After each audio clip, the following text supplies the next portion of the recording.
പ്രേമ, ഈ പശ്ചിമേഷ്യൻ യുദ്ധത്തിന്റെ ഫലമായിട്ട് ഇന്ത്യയിലൊരു സാമ്പത്തിക മാന്ദ്യം അത് നമ്മളിപ്പോൾ അനുഭവപ്പെടുന്നുണ്ട് എന്ന് പൊതുവെ എല്ലാവർക്കും അറിയാം. അപ്പോൾ ഇങ്ങനെ ഈ സാമ്പത്തിക മാന്ദ്യത്തെ മറികടക്കാൻ കേന്ദ്ര സർക്കാർ ചില നടപടികളുമായി മുന്നോട്ട് പോകുന്നു എന്ന് പറഞ്ഞു കേൾക്കുന്നു. എന്താണ് നടപടികൾ?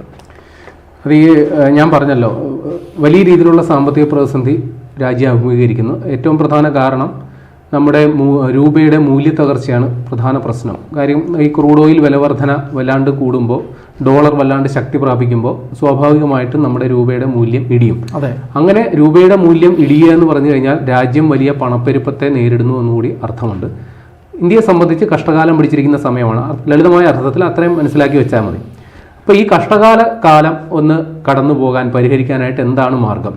അപ്പോൾ ഈ കഷ്ടകാലം എന്ന് പറയാൻ കാരണം കഴിഞ്ഞ ഈ വർഷം മാത്രം, അതായത് ഇതിപ്പോൾ ജൂൺ തുടങ്ങിയിട്ടല്ലേ ഉള്ളൂ, ഈ സമയം വരെ നമ്മുടെ ഓഹരി വിപണിയിൽ നിന്ന് അല്ലെങ്കിൽ മൊത്തം ധനവിപണിയിൽ നിന്ന് 2.5 ലക്ഷം കോടി രൂപയാണ് വിദേശത്തുള്ളവർ പിൻവലിച്ചുകൊണ്ട് പോയത്. മനസ്സിലാക്കി തരാം.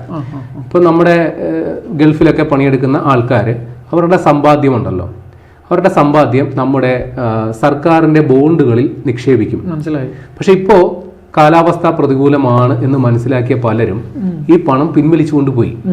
അപ്പോൾ അങ്ങനെ പോയി കഴിഞ്ഞാൽ ഇവിടുന്നുള്ള പൈസ അവർ കൊണ്ടുപോകുമ്പോൾ ഏതിലോട്ടാ പോകുന്നത്? ഡോളറിന്റെ രൂപത്തിലാണ് പിൻവലിച്ചുകൊണ്ട് പോകുന്നത്. കാര്യം അവർ നിക്ഷേപിച്ചതിലല്ലേ തിരിച്ചു കൊടുക്കാൻ പറ്റുള്ളൂ. അപ്പോൾ രാജ്യത്ത് നിന്ന് പണം അങ്ങോട്ട് പോകുമ്പോൾ അതൊരിക്കലും അനുവദിച്ചു കൊടുക്കാൻ പറ്റില്ല. ഒരു പരിധിക്കപ്പുറം പോയി കഴിഞ്ഞാൽ രാജ്യത്തിന്റെ നിലനിൽപ്പ് തന്നെ പ്രതിസന്ധിയിലാവും.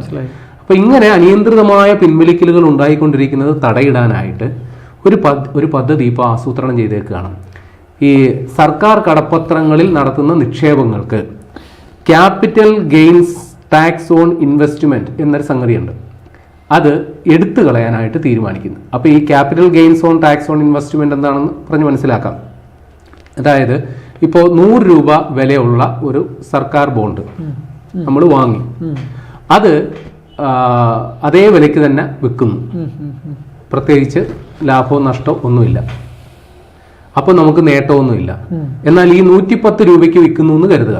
10 രൂപ അധിക നേട്ടം ഉണ്ടാകുമല്ലോ. ആ 10 രൂപയ്ക്ക് നമ്മൾ ടാക്സ് കൊടുക്കേണ്ടി വരും. അങ്ങനെ കൊടുക്കേണ്ടി വരും. മനസ്സിലായോ? നമ്മൾ ഈ അതും വിറ്റ് ഉണ്ടാകുന്ന ലാഭം എന്താണോ അതിന് ടാക്സ്. അങ്ങനെ 12.5% ടാക്സ് അതിന് ചുമത്തിക്കൊണ്ടിരുന്നത്. മനസ്സിലായി. ആ സാധനം വേണ്ടാന്ന് വെക്കുന്നു. അപ്പൊ എന്താ പറ്റുക? ഈ അധികം ഇത് അങ്ങനെ കൂട്ടി വിൽക്കത്തില്ല. അതായത് ഈ പറയുന്ന സാധനം നികുതി രഹിതമാക്കി വെക്കുന്നു. അപ്പൊ എന്തു പറ്റും? ആളുകള് അതൊരു ആകർഷക ഘടകമായിട്ട് വന്നിട്ട് ഇതിൽ നിക്ഷേപം കൂടുതൽ നടത്താൻ തുടങ്ങും. മനസ്സിലായി. അതിനെ എടുത്ത് പിന്നെ മറിച്ച് കൊടുക്കത്തില്ല. ഇല്ല. അതായത് ഇത്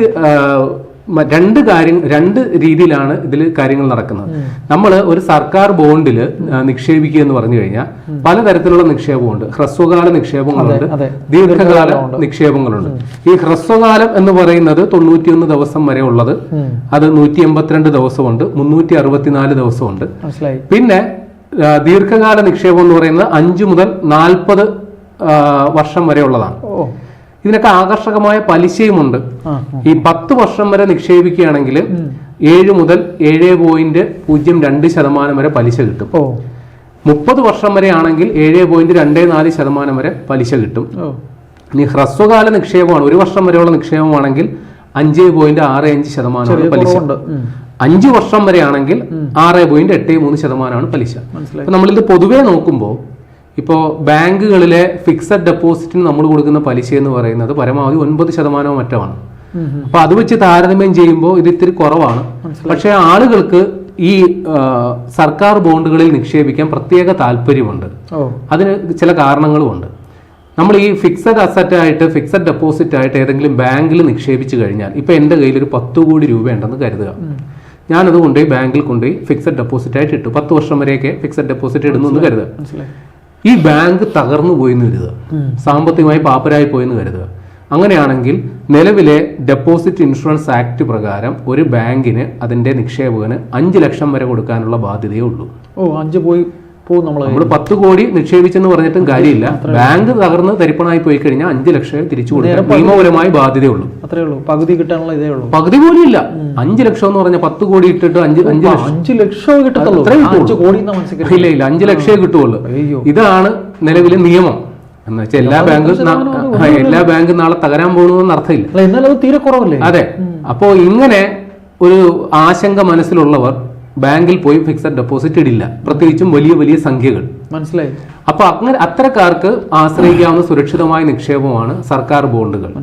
കാര്യം സർക്കാരാണ് അവിടെ ഗ്യാരണ്ടി കൊടുക്കുന്നത്. കൊടുക്കുന്ന പണം അതേപോലെ തിരിച്ചു കിട്ടും, പ്ലസ് കാലാവധി പൂർത്തിയാക്കുകയാണെങ്കിൽ അതുവരെയുള്ള ഇൻട്രസ്റ്റും. കൂടാതെ ചില സർക്കാർ ബോണ്ടുകൾക്ക് നികുതി രഹിതമാക്കി കൊടുത്തിട്ടുണ്ട്. അത് ആദായ നികുതിയുടെ പരിധിയിൽ നിന്ന് ചിലതൊക്കെ ഒഴിവാക്കിയും കൊടുത്തിട്ടുണ്ട്. അപ്പൊ അതുകൂടി കണക്കാക്കുമ്പോൾ നിക്ഷേപിക്കാൻ കൂടുതൽ താല്പര്യപ്പെടും. പിന്നെ മറ്റൊരു സാധ്യത, ഈ 30-40% വരെ നമ്മൾ നിക്ഷേപിക്കുന്നു എന്ന് കരുതുക. ഇപ്പോൾ ബാങ്കിലാണെങ്കിൽ ഈ പലിശ നിരക്ക് റിസർവ് ബാങ്കിന്റെ നയങ്ങൾക്ക് അനുസരിച്ച് ചില ഏറ്റക്കുറച്ചിലുകളൊക്കെ ചിലപ്പോൾ സംഭവിച്ചേക്കാം. എന്നാൽ ഈ സർക്കാർ ബോണ്ടിൽ നമ്മൾ പണം നിക്ഷേപിക്കുകയാണെങ്കിൽ ഇപ്പം 30-40 വർഷത്തേക്കൊക്കെ നിക്ഷേപിക്കുകയാണെങ്കിൽ ഇപ്പോൾ നമുക്ക് 7% പലിശ ഓഫർ ചെയ്തെന്നിരിക്കട്ടെ. നാളെ അടുത്ത വർഷം ആ 7 എന്നുള്ളത് സർക്കാർ തീരുമാനമെടുക്കുന്നു, 7 എന്നുള്ളത് ഒരു 6 ആക്കും അല്ലെങ്കിൽ 5 ആക്കുന്നു. നമ്മളെ സംബന്ധിച്ച് നഷ്ടമാണല്ലോ. പക്ഷേ നമുക്ക് വ്യവസ്ഥ പ്രകാരം നിലവിലുള്ള പലിശ നിരക്ക് 40 വർഷത്തേക്ക് വേണമെങ്കിൽ നമുക്ക് ലോക്ക് ചെയ്യാം. 40 വർഷവും ഈ പറയുന്ന രീതിയിൽ പലിശ കിട്ടും. 7% ആണെങ്കിൽ 7% 40 വർഷം തുടർച്ചയായിട്ട് ഒന്ന് ലോക്ക് ചെയ്ത് വെക്കും. അപ്പൊ ഇങ്ങനെ കുറെ ആകർഷകമായ സംഗതി. ലോക്ക് ചെയ്യുന്നത് നമുക്കായിട്ട് എങ്ങനെ പറ്റില്ലല്ലോ, സർക്കാരിലെ ഇല്ല. സർക്കാരിൽ നമ്മൾ ബോണ്ട് എടുക്കുമ്പോൾ തന്നെ എനിക്ക് ഇത്ര വർഷം ഇത്ര ശതമാനം പലിശ വീതം കിട്ടണമെന്നുള്ളത് നമുക്ക് വ്യവസ്ഥ ചെയ്യാം. അത് പ്രകാരം ഇങ്ങനെ കിട്ടിക്കൊണ്ടേയിരിക്കും. അപ്പോൾ സർക്കാർ നയങ്ങൾക്ക് അനുസരിച്ച് പലിശ നിരക്ക് കുറച്ചാലും നമ്മൾ ഈ എഗ്രിമെന്റ് വെച്ചിരിക്കുന്നതാണ് ആ പലിശ ഇങ്ങനെ കിട്ടിക്കൊണ്ടേയിരിക്കും. അപ്പൊ ഇതൊക്കെയാണ് സർക്കാർ ബോണ്ടുകളിൽ നിക്ഷേപം നടത്താൻ. അപ്പൊ ഇങ്ങനെ ഈ നമ്മൾ ഈ ഫിക്സഡ് നമ്മുടെ ബോണ്ട് വിൽക്കുമ്പോൾ ഉള്ള ഈ അധിക വരുമാനത്തിനുള്ള പലിശ നിരക്ക് എടുത്തു കളയുന്നതോടുകൂടി ഇതിൽ കുറെ കൂടി ആകർഷകമാകും. അപ്പോൾ സ്വാഭാവികമായിട്ട് നമുക്കൊരു സംശയം തോന്നാം, ഈ 12.5% പലിശ സർക്കാരിനെ സംബന്ധിച്ചൊരു വരുമാനമാണല്ലോ, അത് വേണ്ടാന്ന് നോക്കുമ്പോൾ വലിയ വരുമാന നഷ്ടമല്ലേ, അപ്പോൾ ഇത് ചെയ്തൊരു മണ്ടത്തരമല്ലേ എന്ന് നമുക്ക് തോന്നിയേക്കാം. പക്ഷെ അതിനൊരു മറുവശം കൂടിയുണ്ട്. ഈ സർക്കാർ ബോണ്ടുകൾ എന്ന് പറയുന്നത് ഇപ്പോൾ 5 വർഷ കാലാവധിയുള്ള ഒരു സർക്കാർ ബോണ്ട് ആണെന്ന് കരുതുക. അതൊരു 2 വർഷം കഴിയുമ്പോഴാണ് അതിനൊരു വില വർധനവ് നമുക്ക് കിട്ടുമെന്ന് കരുതി നമ്മൾ വിൽക്കാൻ പോകണമെങ്കിൽ മാത്രമേ ഈ സംഗതി ഉള്ളൂ, ഈ നികുതി കൊടുക്കേണ്ടി വരുന്നുള്ളൂ. എന്നാൽ ഭൂരിഭാഗം പേരും ഇതിന്റെ കാലാവധി പൂർത്തിയാക്കിയതിന് ശേഷം അത് തിരിച്ചു കൊടുത്ത് കാശ് മേടിക്കുന്നവരാണ്. അപ്പൊ അവർക്ക് ഈ സംഗതി ബാധകമല്ല. അപ്പോ ഈ വളരെ കുറച്ചു പേർക്ക് മാത്രം ബാധകമായ ഒരു സാധനമാണ് ഈ capital gains tax on investment എന്ന് പറയുന്ന ആ ഒരു സ്ലാബ്. ഭൂരിഭാഗം പേരും ഈ 5 വർഷത്തേക്ക് നിക്ഷേപിച്ചെങ്കിൽ 5 വർഷം വരെ കാത്തിരിക്കാൻ തയ്യാറാണ്. അപ്പൊ അവർക്ക് ഒരു TDS ഏർപ്പെടുത്തിയിട്ടുണ്ട്. നമ്മൾ ഇപ്പോൾ 5 ലക്ഷം രൂപ നിക്ഷേപിച്ചു, അതിന് 1 ലക്ഷം രൂപ പലിശ ഉണ്ടെങ്കിൽ ആ പലിശയ്ക്ക് ഒരു 20% TDS നമ്മൾ മേടിക്കുക. അതായത് നമ്മൾ ആ പലിശ വാങ്ങിക്കൊണ്ട് പോകുന്നതിന് മുമ്പ് തന്നെ ആ പൈസ തിരിച്ചിങ്ങോട്ട് പലിശ ഈടാക്കിയിട്ടേ ആ പൈസ കൊടുക്കുകയുള്ളൂ. അതിൽ വെട്ടിക്കുറവൊന്നും വരുത്തിയിട്ടുമില്ല. അപ്പൊ സർക്കാരിനെ പൊതുവെ നോക്കുമ്പോൾ വലിയൊരു സാമ്പത്തിക ബാധ്യതയായിട്ട് നമുക്ക് തോന്നുന്നില്ല. മാത്രമല്ല ഇതൊരു ആകർഷക ഘടകമായി കണ്ട് കൂടുതൽ ആളുകൾ ഇങ്ങോട്ടേക്ക് നിക്ഷേപം നടത്താനുള്ള സാധ്യതയുമുണ്ട്. അങ്ങനെ നിക്ഷേപം നടത്തുകയാണെങ്കിൽ ഏറ്റവും സുപ്രധാന സംഗതി രാജ്യത്തിന്റെ കടമെടുപ്പ് വല്ലാണ്ട് കുറയ്ക്കാൻ സാധിക്കും. കൂടുതൽ വിദേശ നിക്ഷേപം ഇങ്ങോട്ട് വരുന്നത് കൊണ്ട് തന്നെ കടമെടുപ്പ് കുറയും, അതിൽ മേലുള്ള ചെലവ് കുറയും.